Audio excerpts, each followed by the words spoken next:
बिस्मिल्लाहिर्रहमानिर्रहीम। सज्जनों, मेरा नाम है इजहार अहमद गुलजार। अज दे कहानी दरबार दे विच मैं अपनी कहानी पेश कर रहा वां, उमरों वड्डे दुख। कहानी दा सरनामा है जी, उमरों वड्डे दुख। नवें साल दा कैलेंडर कमरे च लाउण लग्गियां ओहदियां नज़रां कैलेंडर के पहले महीने वाले वर्के ते बनी हुई सवेर शुरू होने वाली तस्वीर ते जम गईयां। मशरक चों निकलण वाले चिट्टे दुध वर्गे रोशन सूरज दियां नरम नरम रिश्मां रुखां दियां चोटियां ते जागो मिट्टी कुरुंबणां नाल हस हस के उन्हां नूं जगाउण दी कोशिश कर रहीआं सन। सजरी सवेर दा मंजर किसी इबादत गुजार दे चेहरे वांगू सच्चाई ते इत्मीनान दे नूर नाल भरिया भरिया जापदा सी। पंछी अपने अपने परां चों धौड़ा बाहर कढ के चन्न नूं जी आइआं नूं आख रहे सन ते कुछ परां नूं झाड़ के अपने रिज़्क की तलाश लई जाण वाले पासे का इंतखाब कर रहे सन ते कुछ इस सफ़र ते रवाना भी हो गए सन। नदी का साफ ते शफाफ पानी सूरज के चानण च होर वाधा कर रहा सी। इस तरह लगता सी जिवें मुसव्वर ने अपनी उम्र भर दी किसी सवेर नूं इस रंग च वेखण दी ख्वाहिश नूं कागज़ दे उत्ते रंगां ते लकीरां नाल सजा दिता होवे। कंध तो कई साल पुराना कैलेंडर उतारन लग्गिआं ਉਹਦਾ ਧਿਆਨ ਬੇਖਿਆਲੀ 'ਚ ਜਨਵਰੀ ਦੀ 8 ਤਰੀਕ ਦੇ ਦੁਆਲੇ ਲਾਲ ਰੰਗ ਦੇ ਲੱਗੇ ਹੋਏ ਨਿਸ਼ਾਨ ਤੇ ਜਾਪਿਆ। ਉਹਨੂੰ ਇੰਜ ਜਾਪਿਆ ਜਿਵੇਂ ਕਿਸੇ ਨੇ ਉਹਨੂੰ ਬੜਾ ਹੀ ਪਿਆਰਾ ਸੁਪਨਾ ਵੇਂਦਿਆਂ ਅਚਾਨਕ ਜਗਾ ਦਿੱਤਾ ਹੋਵੇ। ਉਹੀ 8 ਤਰੀਕ ਦੁੱਖ ਦੀ ਲਕੀਰ ਬਣ ਕੇ ਉਹਦੇ ਮੱਥੇ ਤੇ ਵਿਖਾਲੀ ਦੇਣ ਲੱਗ ਪਈ। ਉਹਨੂੰ ਇਸ ਤਰ੍ਹਾਂ ਲੱਗਿਆ ਜਿਵੇਂ ਇਹ ਕੱਲ੍ਹ ਦੀ ਗੱਲ ਹੋਵੇ ਭਈ हर वेले चुप रहण वाला इन्ना बीबा ते निघा भरा जिन्हें कदे भी किसी वल मैली अख नाल नहीं सी वेख्या, जिन्हों अपनी गैरत के हथों कतल कर दिता गया सी। जदों मुहल्ले की एक इज्जत बचाउण लग्गिया बदमाशां दे सामने कंध बन के खलो गया सी। ਉਹਨੇ कुड़ी की बांह फड़ के ले जांदियां वेख के बदमाशां नूं ललकारिया तो अगों उन्हां फायर खोल के उन्होंने ढेरी कर दिता सी। उस वेले बहुत सारे लोग चौक मौजूद सन पर किसी ने भी उन्होंने ढकण की जुर्रत न की। मगरों के कतल की गवाही देने लई कोई बंदा भी अगे ना आया। उन्होंने वो बस्ती छड़ के किसी दूजी नगरी जाना पै गया सी क्यों जे बदमाशां वालों उल्ट उन्होंने कतल दीआं धमकियां मिलण लग पईआं सन। ਉਹਦਾ ਪਿਓ हर वेले ही ਉਹਦੀਆਂ गल्लां करदा रहिंदा सी। ਉਹਨੇ कैलेंडर का दूजा वरका थल्लिया ते फिर दूजा वरका मार्च की 15 तरीक के उस तरह का एक होर लाल निशान उसदी अखां सामने आ गया जदों उहदा बाप अपने जवान निक्के पुत्र की जुदाई की सट पारों उहदे कोल जा पड़िया सी। उन्होंने जावन लग्या मासा भी ख्याल ना आया भी मैं अपनी राणी धी नूं किहदे आसरे ते छड़ के जा रहा वां। इस मौके ते अपनी माँ भी बड़ी शिद्दत नाल चेते आई जिहदा उन्हें चंगी तरह मूँह भी नहीं सी वेख्या। साल 2 साल की उम्र भी की हुंदी है पर ਉਹਦਾ ਪਿਓ ਦੱਸਦਾ ਹੁੰਦਾ ਸੀ ਕਿ ਤੇਰੀ ਮਾਂ ਬਿਲਕੁਲ ਤੇਰੇ ਵਰਗੀ ਹੁੰਦੀ ਸੀ। ਇੰਨਾ ਟੁੱਟ ਕੇ ਪਿਆਰ ਕਰਨ ਵਾਲਾ ਪਿਓ ਜਿਹੜਾ ਉਹਦੀ ਨਿੱਕੀ ਜਿਹੀ ਤਕਲੀਫ ਤੇ ਤੜਫ ਉੱਠਦਾ ਸੀ। ਪਤਾ ਨਹੀਂ ਕਿਹੜੇ ਜਿਗਰੇ ਨਾਲ ਉਹਨੂੰ ਭਰੀ ਦੁਨੀਆ ਵਿੱਚ ਕਲਮ ਕਲੀ ਛੱਡ ਕੇ ਉੱਥੇ ਚਲਾ ਗਿਆ ਸੀ ਜਿੱਥੋਂ ਕਦੇ ਵੀ ਕੋਈ ਮੁੜ ਕੇ ਨਹੀਂ ਸੀ ਆਇਆ।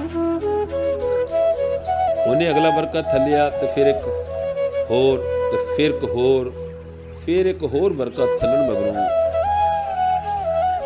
ਇੱਕ ਵਰਕੇ ਦੀ 2 ਤਰੀਕ ਤੇ ਉਹੀ ਲਾਲ ਨਿਸ਼ਾਨ ਲੱਗਾ ਹੋਇਆ ਸੀ। ਉਹਨੂੰ ਇਸ ਤਰ੍ਹਾਂ ਲੱਗਾ ਜਿਵੇਂ ਅਸ਼ਰਫ ਦੂਰ ਕਿਧਰ ਖੜਖੜਾ ਕੇ ਹੱਸ ਪਿਆ ਹੋਵੇ। ਕਿੰਨਾ ਖੁਸ਼ ਸੀ ਉਹਦੇ ਨਾਲ ਵਿਆਹ ਕਰਕੇ। ਖੁਸ਼ ਕਿਉਂ ਨਾ ਹੁੰਦਾ, ਉਹ ਆਖਰ ਉਹਦੇ ਨਿੱਕੀਆਂ ਹੁੰਦਿਆਂ ਦੀ ਮੰਗ ਤੇ ਉਹਦੀ ਸਕੇ ਮਾਮੇ ਦੀ ਧੀ ਸੀ। ਉਹਦੇ ਪਿਓ ਮਰਨ ਤੋਂ ਮਗਰੋਂ ਫੁੱਫੀ ਉਹਨੂੰ ਆਪਣੇ ਘਰ ਲੈ ਆਈ ਸੀ ਤੇ ਕੁਝ ਮਹੀਨਿਆਂ ਮਗਰੋਂ 4 ਬੰਦੇ ਸੱਦ ਕੇ ਅਸ਼ਰਫ ਨਾਲ ਦਾ ਨਿਕਾਹ ਕਰ ਦਿੱਤਾ ਗਿਆ। ਅਸ਼ਰਫ ਦੀ ਹਾਸਰਸ ਤਬੀਅਤ ਨਾਲ ਸਾਰਾ ਘਰ ਹਰ ਵੇਲੇ ਹੱਸਦਾ ਵਿਖਾਲੀ ਦਿੰਦਾ। ਇਸ ਤਰ੍ਹਾਂ ਲੱਗਦਾ ਜਿਵੇਂ ਇਸ ਵਿਹੜੇ ਵਿੱਚ ਦੁੱਖਾਂ ਤੇ ਪਰੇਸ਼ਾਨੀਆਂ ਦਾ ਦਾਖਲਾ ਉੱਕਾ ਹੀ ਬੰਦ ਹੋਵੇ। ਫੁੱਫੀ ਨੇ ਉਹਨੂੰ ਉਹਦੇ ਮਰੇ ਹੋਏ ਪਿਓ ਦੀ ਕਮੀ ਕਦੇ ਵੀ ਮਹਿਸੂਸ ਨਾ ਹੋਣ ਦਿੱਤੀ। ਅਸ਼ਰਫ ਉਹਦੇ ਭੈਣ ਭਰਾ ਤੇ ਸਖੀਆਂ ਸਹੇਲੀਆਂ ਸਭ ਕੁਝ ਆਪ ਹੀ ਬਣ ਬੈਠਾ ਸੀ। ਫਿਰ ਇਸ ਮਹਿਕਾਂ ਵੰਡ ਦੇ ਬਾਗ ਨੂੰ ਪਤਾ ਨਹੀਂ ਕਿਹਦੀ ਨਜ਼ਰ ਲੱਗ ਗਈ ਅਸ਼ਰਫ ਬੁਝਿਆ ਤੇ ਪਰੇਸ਼ਾਨ ਰਹਿਣ ਲੱਗ ਪਿਆ। ਉਹ ਜਦੋਂ ਵੀ ਉਹਦੀ ਪਰੇਸ਼ਾਨੀ ਦੀ ਵਜ੍ਹਾ ਪੁੱਛਦੀ ਤੇ ਉਹ ਐਵੇਂ ਹੀ ਹੱਸ ਕੇ ਉਹਨੂੰ ਟਾਲਣ ਵਾਸਤੇ ਆਖਦਾ, ਤੈਨੂੰ ਤੇ ਵਹਿਮ ਹੋ ਗਿਆ ਏ, ਮੈਂ ਕਾਹਦੇ ਲਈ ਪਰੇਸ਼ਾਨ ਆ, ਸਗੋਂ ਤੈਨੂੰ ਇਸ ਤਰ੍ਹਾਂ ਪਰੇਸ਼ਾਨ ਵੇਖ ਕੇ ਪਰੇਸ਼ਾਨ ਹੋ ਜਾਂਦਾ ਵਾਂ। ਕਮਲੀ ਨਾ ਬਣਿਆ ਕਰ। ਰੋਜ਼ ਦੇ ਪੁੱਛਣ ਦੇ ਨਾਲ ਇੱਕ ਦਿਨ ਅਸ਼ਰਫ ਨੇ ਦੱਸ ਹੀ ਦਿੱਤਾ ਕਿ ਮਕਾਨ ਬਣਾਉਣ ਲਈ ਲਏ ਹੋਏ ਬੈਂਕ ਦੇ ਕਰਜ਼ੇ ਦੀਆਂ ਕਿਸ਼ਤਾਂ ਨਾ ਤਾਰਨ ਪਾਰੋਂ ਬੈਂਕ ਵੱਲੋਂ ਸਖਤੀ ਹੋ ਗਈ ਹੈ ਤੇ ਪਤਾ ਨਹੀਂ ਕਿਹੜੇ ਵੇਲੇ ਮਕਾਨ ਦੀ ਕੁਰਕੀ ਦਾ ਨੋਟਿਸ ਵੀ ਆ ਜਾਏ। ਮੈਂ ਬੜੇ ਹੱਥ ਪੈਰ ਮਾਰੇ ਪਰ ਕਿਧਰੋਂ ਰਕਮ ਦਾ ਕੋਈ ਬੰਦੋਬਸਤ ਨਹੀਂ ਹੋ ਸਕਿਆ। ਇਹਨਾਂ ਦਿਨਾਂ ਵਿੱਚ ਅੱਲਾਹ ਤਾਲਾ ਨੇ ਉਹਨਾਂ ਨੂੰ ਚੰਨ ਵਰਗਾ ਸੋਹਣਾ ਪੁੱਤਰ ਦਿੱਤਾ। ਉਹਨਾਂ ਦੇ ਵਿਹੜੇ ਵਿੱਚ ਇੱਕ ਵਾਰੀ ਫੇਰ ਚੰਨ ਨੇ ਡਲਕ ਮਾਰੀ, ਜਿਹਦੇ ਨਾਲ ਇੱਕ ਵਾਰੀ ਫੇਰ ਉਹਦਾ ਘਰ ਹੱਸਦਾ ਖੇਡਦਾ ਵਿਖਾਲੀ ਦੇਣ ਲੱਗ ਪਿਆ। ਪਰ ਅਜੇ ਉਹਨਾਂ ਨੇ ਉਹਨੂੰ ਰੱਜ ਕੇ ਪਿਆਰ ਵੀ ਨਹੀਂ ਸੀ ਕੀਤਾ ਕਿ ਉਹ ਮੁੜ ਕੇ ਅੱਲਾ ਮੀਆਂ ਕੋਲ ਚਲਾ ਗਿਆ। ਅਸ਼ਰਫ ਦੀ ਪਹਿਲੀ ਪਰੇਸ਼ਾਨੀ ਹਲੇ ਨਹੀਂ ਸੀ ਮੁੱਕੀ ਤੇ ਉੱਤੋਂ ਇਹ ਲੱਕ ਤੋੜ ਦੇਣ ਵਾਲਾ ਸਦਮਾ ਹੋਰ ਪੈ ਗਿਆ। ਇਹਦੇ ਨਾਲ ਉਹਦਾ ਆਪਣੇ ਪੈਰਾਂ ਤੇ ਖਲੋਣਾ ਔਖਾ ਹੋ ਗਿਆ। ਹੌਲੀ ਉਹ ਉਖੜੀਆਂ ਗੱਲਾਂ ਕਰਨ ਲੱਗ ਪਿਆ। ਕਦੀ ਬੈਠਾ ਐਵੇਂ ਹੱਸਣ ਲੱਗ ਪੈਂਦਾ ਤੇ ਜੇ ਰੋਣ ਤੇ ਆਉਂਦਾ ਤੇ ਚੁੱਪ ਹੀ ਨਹੀਂ ਸੀ ਕਰਦਾ। ਹਰ ਵੇਲੇ ਖਲਾਵਾਂ ਵੱਲ ਘੂਰਦਾ ਰਹਿੰਦਾ। ਇੱਕ ਦਿਨ ਬਾਹਰੋਂ ਕਿਸੇ ਨੇ ਬੂਹਾ ਖੜਕਾਇਆ ਤੇ ਉਹਨੇ ਬੂਹਾ ਖੋਲ੍ਹਿਆ ਤੇ ਬੂਹੇ ਅੱਗੇ ਮੰਜੀ ਉੱਤੇ ਖੂਨੋ ਖੂਨ ਅਸ਼ਰਫ ਦੀ ਲਾਸ਼ ਪਈ ਹੋਈ ਸੀ ਤੇ ਲਿਆਉਣ ਵਾਲੇ ਨੇ ਦੱਸਿਆ ਪਈ ਉਹ ਤੁਰੇ ਜਾਂਦਿਆਂ ਇੱਕ ਟਰੱਕ ਥੱਲੇ ਆ ਗਿਆ ਸੀ। ਤੁਰੇ ਜਾਂਦਿਆਂ ਟਰੱਕ ਥੱਲੇ ਆ ਗਿਆ ਸੀ। ਉਹਦੀ ਜਾਨ ਬਚਾਉਣ ਦੀ ਬੜੀ ਕੋਸ਼ਿਸ਼ ਕੀਤੀ ਪਰ ਅੱਲਾ ਸੋਹਣੇ ਨੂੰ ਇਹੋ ਹੀ ਮਨਜ਼ੂਰ ਸੀ। ਉਹਨੇ ਵੀ ਅੱਲਾ ਦੀ ਰਜ਼ਾ ਸਮਝ ਕੇ ਕੁਝ ਦਿਨ ਰੋਣ ਪਿੱਟਣ ਮਗਰੋਂ ਆਪੇ ਹੌਸਲਾ ਕਰ ਲਿਆ, ਕਿਉਂ ਜੀ ਇਹਦੇ ਬਗੈਰ ਉਹ ਹੋਰ ਕਰ ਵੀ ਕੀ ਸਕਦੀ ਸੀ। ਫਿਰ ਜਿਵੇਂ ਭਰੀ ਦੁਨੀਆ ਵਿੱਚ ਉਹਦਾ ਕੁਝ ਵੀ ਨਾ ਰਿਹਾ। ਮਕਾਨ ਵੀ ਲੈਣੇ ਦੇਣੇ ਵਿੱਚ ਨਿਬੜ ਗਿਆ। ਹੁਣ ਉਹ ਤੇ ਉਹਦੀ ਫੁੱਫੀ ਕਿਰਾਏ ਦੇ ਨਿੱਕੇ ਜਿਹੇ ਮਕਾਨ ਵਿੱਚ ਸਵੇਰ ਤੋਂ ਸ਼ਾਮ ਤੱਕ ਸਿਲਾਈ ਮਸ਼ੀਨ ਚਲਾ ਕੇ ਸਿਰ ਚਿੱਟੇ ਕਰ ਬੈਠੀਆਂ ਨੇ।